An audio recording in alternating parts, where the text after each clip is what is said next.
Hi everyone and welcome to 20 the Tinker. This time we're making a tinker's anvil based on a piece of railroad track.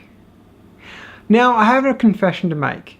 I started this project without you. In fact, I started this project about 11 years ago, and I'll show you what I've done so far just to catch you up. So there's a 50mm hole at one end. This is going to be forming the beak of the anvil. There is a 30mm hole at the other end. That's a relief hole for the hardy hole.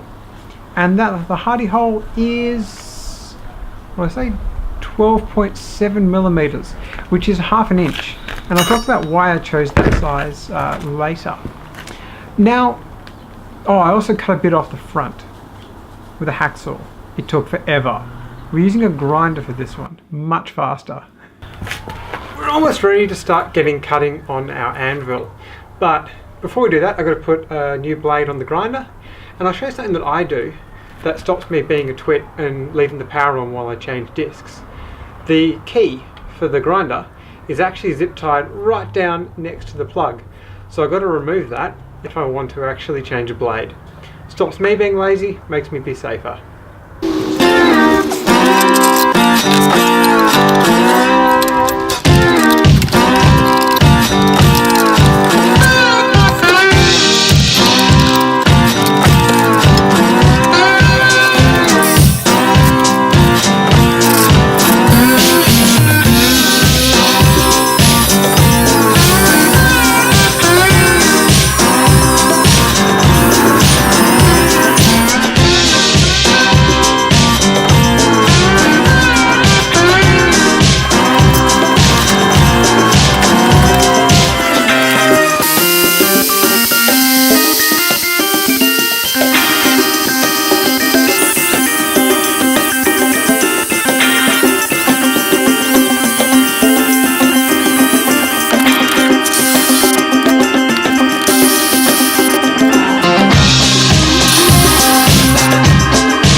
And I've done a bit of filing since.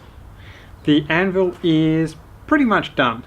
I'm going to keep making changes to it, but this is how it is. And I thought I'd show you some of the stuff that it can do and why this is different, why a tinker's anvil is different. So let's start off with this bit on the top there.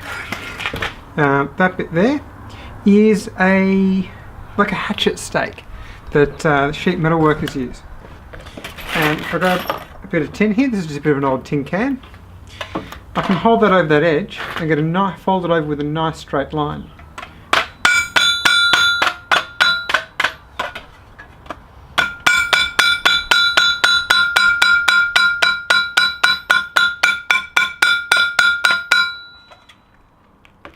There you go, so you get that sort of thing.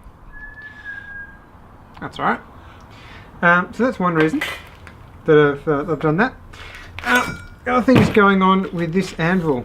It's got a beak, and I've already used that for one project so far, and I'll show you that one later.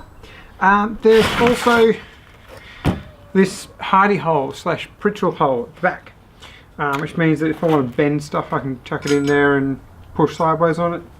But we're about to fire up the forge, and I'll show you some of the other stuff that we can do with that. Of course, when I say forge, I mean a brick with a hole drilled in the side of it, because I haven't actually built my forge yet, but we're working on it.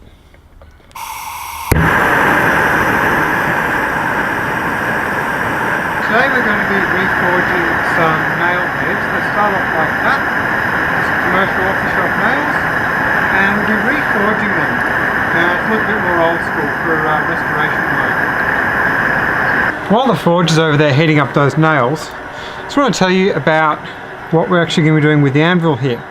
See, the hardy hole is exactly 1/2 inch in diameter, which means that I can use this spacer, which I actually cut out of the anvil around the front, and I can use 1/2 inch bolts as my hardy tools, and I can reforge those to whatever shape I need.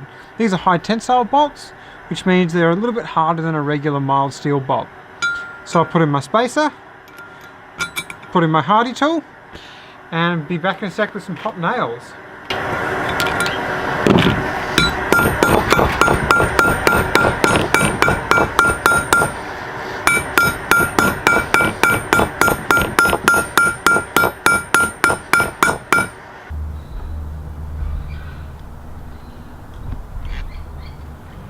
I told you before that I used the beak of the anvil here for another project already, and that was this. It was a little candle turbine, kind of candle cover, I suppose. Someone will tell me the proper name. What it is a tin can with a bunch of little turbine blades cut out of the top, just regular tin can. But what I used the anvil for was making the stand for it, which is this. Really simple, just a little base and a little crooked arm to hold that up.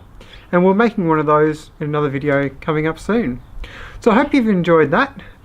This is the first build on the new channel, and I'll see you for the next thing we make. Let me know in the comments if there's anything you particularly want me to build, and we'll see if we can make that happen.